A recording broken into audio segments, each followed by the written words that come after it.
Hadirin kaum muslimin, jamaah Jumat rahimakumullah. Ada 3 hal perusak hubungan di antara manusia.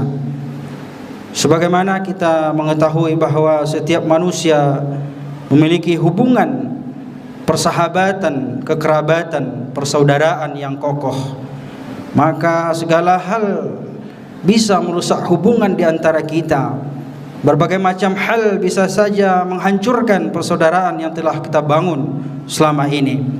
Maka oleh karena itu Islam menganjurkan kepada kita agar kita sebagai orang-orang yang beriman kepada Allah Subhanahu wa taala senantiasa menjauhi hal-hal yang merusak hubungan persaudaraan itu. Allah Subhanahu wa taala juga mengatakan kepada kita agar kita menjauhi prasangka-prasangka yang buruk, prasangka-prasangka yang jelek kepada saudara-saudara kita. Ya ayyuhalladzina amanu jtanibu katsiran minadh-dhann inna ba'dadh-dhanni ismun wa la tajassasu wa la yaghtab ba'dukum ba'da ayuhibbu ahadukum an ya'kula lahma akhihi maita fakarihtumuhu wattaqullaha innallaha tawwabur rahim.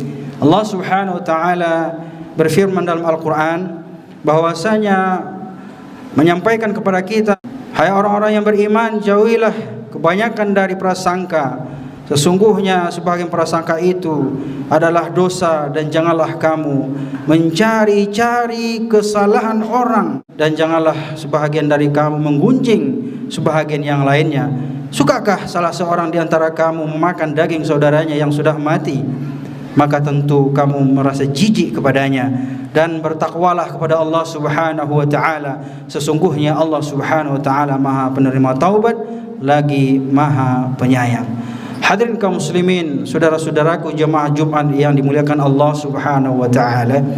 Ayat ini turun sebenarnya datang dari persoalan yang sederhana sekali. Meriwayatkan dari Juraij bahwasanya ada orang yang mengatakan ketika Salman Al-Farisi memakan sesuatu kemudian ia tertidur dan kemudian dia mendengkur ataupun mengorok. Seseorang yang mengetahui hal itu menyebarkan tentang apa yang telah terjadi, maka di saat itu turunlah ayat dari Allah Subhanahu wa taala. Maka kesimpulannya hadirin berbahagia, bila urusan mendengkur saja dianggap suatu keaiban yang tidak boleh diceritakan kepada orang lain, apalagi sifat-sifat buruk lainnya yang sangat prinsip sehingga jangan sampai diceritakan kepada orang lain. Ini semua merupakan sesuatu yang menjijikkan tentunya apabila dilakukan oleh seorang muslim, menceritakan aib-aib saudaranya, menceritakan kekurangan-kekurangan saudaranya kepada orang lain. Saudara-saudara kaum muslim yang berbahagia, dari ayat ini kita dilarang untuk melakukan 3 hal yang tentunya sangat dimurka oleh Allah Subhanahu wa taala. Yang pertama yaitu adalah dilarang oleh Allah Subhanahu wa taala untuk berburuk sangka kepada saudara kita. Hadirin kaum muslimin, manakala kita melakukan sifat yang sangat terburuk ini, yaitu berburuk sangka, hal ini merupakan suatu yang sangat buruk. Berburuk sangka kepada saudara-saudara kita ini adalah merupakan salah satu sifat yang buruk yang dilakukan oleh seorang muslim. Banyak sekali tentunya kerugian-kerugian yang akan kita peroleh, dan juga banyak sekali kerugian-kerugian yang akan diperoleh orang-orang yang kita ceritakan aibnya kepada orang lain, dan juga banyak sekali hal-hal yang buruk juga akan terjadi kepada orang-orang yang kita prasangkai tersebut. Hadirin kaum muslim yang berbahagia, dalam kehidupan kita di dunia ini tentu banyak hal yang harus kita hadapi, banyak cobaan, rintangan, dan godaan-godaan. Nah, tentunya kita harus mewaspadai diri kita, jangan sampai kita sebagai kaum muslimin, orang-orang yang beriman kepada Allah Subhanahu wa taala, tetapi kita memiliki hati yang busuk, sehingga kita setiap pikiran kita, setiap hati kita hanya prasangka-prasangka yang jahat, prasangka-prasangka yang buruk yang terlontar dalam hati kita, yang terlontar dalam benak kita. Rasulullah sallallahu alaihi wasallam, iyyakumudz-dzann innadz-dzann akdzabul hadits. Jauhilah prasangka itu, kata Rasul, sebab prasangka itu pembicaraan yang paling dusta di antara yang dusta. Dampak buruk selanjutnya, hadirin kaum muslimin berbahagia, yaitu munculnya sifat-sifat buruk lainnya. Sangat berbahaya di antara kita apabila di antara kaum muslimin memiliki sifat buruk sangka kepada saudara-saudaranya, maka akan muncullah perilaku-perilaku yang lainnya, seperti misalnya hasad, dengki, ghibah, namimah dan lain-lainnya. Banyak hal yang akan timbul, yang akan muncul dalam diri seseorang apabila seorang muslim, seorang yang beriman itu memiliki prasangka yang buruk, prasangka yang jahat kepada saudara-saudaranya. Maka oleh karena itu Rasulullah SAW mewanti-wanti kita agar kita senantiasa memelihara prasangka kita. Jangan sampai sikap kita, prasangka kita mencederai nama baik orang-orang yang ada di sekitar kita, apalagi nama baik daripada saudara-saudara kita yang seiman dan seagama. Hadirin kaum muslimin berbahagia.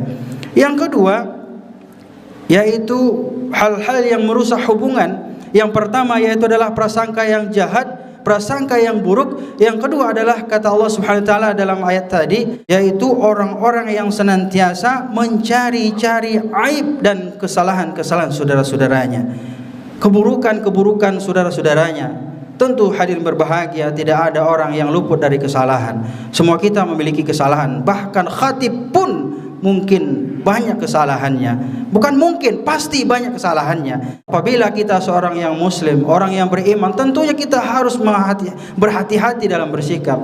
Jangan sampai pekerjaan kita mencari-cari kesalahan orang lain sehingga kita lupa dengan kesalahan kita sendiri. Padahal Rasulullah SAW mewanti-wanti kepada kita agar kita senantiasa menjaga aib, menjaga kesalahan saudara-saudara kita. Simpan, save dengan baik, jangan sampai orang lain tahu apa yang terjadi pada saudara-saudara kita. Dan ini telah dijanjikan oleh Rasulullah SAW. Man satara 'alal muslim satarahullahu fid dunya wal akhirah. Barang siapa yang menutupi aib saudaranya, maka Allah Subhanahu wa taala akan menutup aibnya di dunia dan di akhirat kelak nanti. Masya Allah. Mudah-mudahan hadirin berbahagia, kita senantiasa mengevaluasi diri kita. Manakala kita lebih suka mencari kesalahan-kesalahan diri kita mungkin banyak sekali kesalahan-kesalahannya, maka kita jadi tidak akan ada kesempatan untuk mencari-cari kesalahan orang lain. Apabila kita sibuk mencari-cari kesalahan kita, melihat diri kita, melihat apa yang kita lakukan, pasti kita tidak akan ada waktu untuk mencari kesalahan-kesalahan orang lain. Oleh karena itu hadirin berbahagia, banyak sekali di antara kita kaum muslimin saban hari, saban waktu, saban nongkrong kerjaannya hanya mencari-cari kesalahan orang lain, hanya melihat-lihat aib orang lain, hanya mengulik-ulik kesalahan orang lain. Maka ini adalah merupakan perbuatan yang sangat dimurka oleh Allah Subhanahu wa taala. Barang siapa yang menutupi aib saudaranya, kesalahan saudaranya, dan itu tidak dipandang penting untuk diceritakan, maka sesungguhnya Allah Subhanahu wa taala juga akan menempatkan orang-orang tersebut di dalam surganya Allah Subhanahu wa taala. Sebagaimana Rasulullah sallallahu alaihi wasallam katakan, la yaramru'um min akhihi 'auratan fayasturuha alaihi illa dakhalal jannah. Tidaklah seorang muslim melihat aib pada saudaranya lalu ia menutupinya, kecuali Allah Subhanahu wa taala memberikan balasan surga baginya. Masya Allah. Orang-orang yang senantiasa menutupi kesalahan-kesalahan saudara-saudaranya, menutupi aib saudaranya, maka sesungguhnya mereka akan dijanjikan surga oleh Allah Subhanahu wa taala. Inilah kemuliaan orang-orang yang senantiasa menjaga lisannya, menjaga perkataannya. Jangan sampai ucapan kita, perkataan kita, ungkapan yang kita lontarkan menyakiti saudara-saudara kita, menjatuhkan harkat dan martabat dan kehormatan saudara-saudara kita, karena ini adalah merupakan perbuatan-perbuatan yang dilaknat oleh Allah Subhanahu wa taala. Hadirin yang terakhir, khatib menyampaikan, yang ketiga yang merusak hubungan sesama kita adalah membicarakan keburukan orang lain atau ghibah. Secara spesifik, ghibah ini adalah menceritakan kejahatan-kejahatan, keburukan-keburukan, hal-hal yang negatif pada orang lain. Ini sebenarnya hal yang tidak perlu diceritakan. Untuk apa kita menceritakan keburukan orang lain? Maka oleh karena itu hendaklah kita sering-sering mengatakan, sebaik-baiknya saya lebih baik orang lain.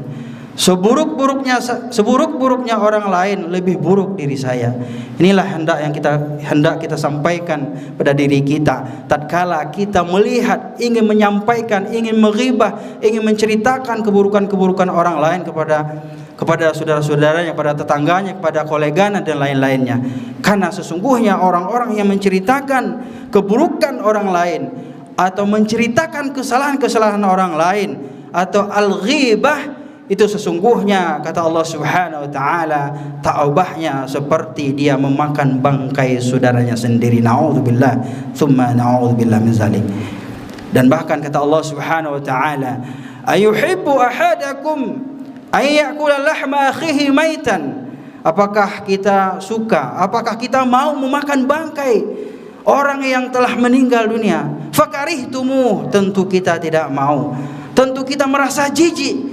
Jangankan untuk memakan bangkainya, saudara-saudara yang berbahagia, untuk membangunkannya, mendekatinya kita tidak mau, apalagi untuk memakan bangkainya. Ini adalah perumpamaan ketika kita menceritakan, ketika kita menghibah saudara-saudara kita yang seiman, yang seagama, dan bahkan bukan hanya seiman dan seagama, bahkan yang namanya atas kemanusiaan. Siapa saja yang menceritakan keburukan-keburukan orang lain yang tidak ada manfaatnya sama sekali dan tidak ada uzur syar'inya, maka sesungguhnya mereka-mereka itu taubahnya memakan bangkai saudaranya sendiri. Tentu kita sangat jijik sekali, saudara-saudara berbahagia. Wattaqullah, dan bertakwalah kepada Allah. Innallaha tawwabur rahim, dan sesungguhnya Allah Maha penerima taubat dan Maha penyayang. Hadirin kaum muslimin, demikianlah khutbah kita pada hari ini. Mudah-mudahan apa yang kami sampaikan ini dapat bermanfaat bagi kita semuanya, agar kita lebih berhati-hati dalam melafazkan, dalam mengungkapkan, dalam berkata-kata. Jangan sampai ungkapan kita, sifat kita dan segala macamnya menimbulkan prasangka-prasangka yang buruk kepada saudara-saudara kita. Apalagi saudara-saudara kita itu belum jelas kesalahannya apa. Jangan sampai kita menghakimi saudara-saudara kita, menghakimi daripada orang-orang yang beriman kepada Allah Subhanahu wa taala, apalagi kepada orang-orang yang taat kepada Allah, orang-orang yang taat kepada Allah. Maka ini adalah merupakan suatu hal yang sangat fatal kita lakukan, padahal kita belum tahu kebenarannya seperti apa. Jangan sampai kita melakukan perbuatan-perbuatan yang mengakibatkan kehormatan, harga diri saudara-saudara kita itu hancur. Ini adalah perbuatan-perbuatan yang dilarang oleh Allah Subhanahu wa taala.